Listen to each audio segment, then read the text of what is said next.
Democracy থাকতে আমাদের প্রবলেমটা কোথায়? আমরা ডেমোক্রেসি থাকি, বিভাজনের রাজনীতি না করি। প্রফেসর ইমাজউদ্দিন সাহেব আমাদের সঙ্গে কাজ করেছেন দীর্ঘদিন, এই জন্যে না যে বিএনপির কাছ থেকে তিনি কোনো কিছু পাবেন, কারণ বিএনপি তখন সরকারে ছিল না।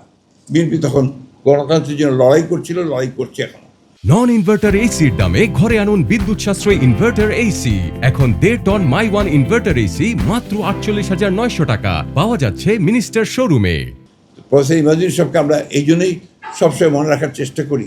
প্রফেসর ইমাজউদ্দিন সাহেব আমাদের সেই লতিফ মাসুম সাহেব অত্যন্ত সুন্দর করে কথাটা লিখেছেন যে আমাদের জন্য তিনি ছিলেন সেই বাতিঘর, যে বাতিঘরকে দেখে আমরা লিবারাল ডেমোক্রেসির দিকে যাওয়ার চেষ্টা করছি। সেই লিবারাল ডেমোক্রেসির পক্ষে আমরা যেতে চাই। আমি একটা কথা আমার প্রায় মনে হয় যে আমরা ওইখান থেকে সরে যেতে চাই কেন?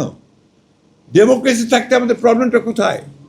আমরা ডেমোক্রেসি থাকি, বিভাজনের রাজনীতি না করি। আমরা সবাই মিলে যেমন দেশ 1971 সালে দেশ স্বাধীন করেছিলাম, যুদ্ধ করেছিলাম, আমরা স্বৈরাচার এরশাদের বিরুদ্ধে লড়াই করেছি।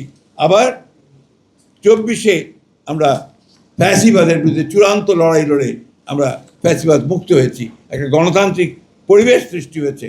সবাই মিলে আমরা এটাকে আজকে সেই জায়গায় নিয়ে যেতে পারি যেখানে আমাদের সেই লক্ষ্য রেখে আমরা পৌঁছতে পারব। সমস্যা এত সহজ নয়, অত্যন্ত জটিল। এত সহজেই এতগুলো ক্লেদ চলে যাবে না। এই এত সহজেই আমরা মুহূর্তের মধ্যে সমস্ত কিছুকে সুন্দর করে ফেলতে পারবো না, কিন্তু ধৈর্যের মধ্যে ধরে আমাদেরকে এগিয়ে যেতে হবে।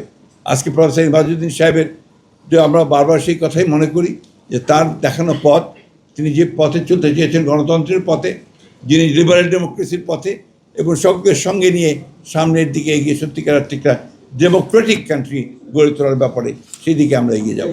আজকে তার এই মৃত্যু দিবসে আমি গভীর শ্রদ্ধা ভরে তার স্মৃতির প্রতি আমি শ্রদ্ধা জানাচ্ছি, আত্মার মাগফিরাত কামনা করছি এবং আল্লাহ তাআলার কাছে এই দোয়া চাইছি যে আল্লাহ তাআলা তাকে যেন বেস্ট নসিব করেন।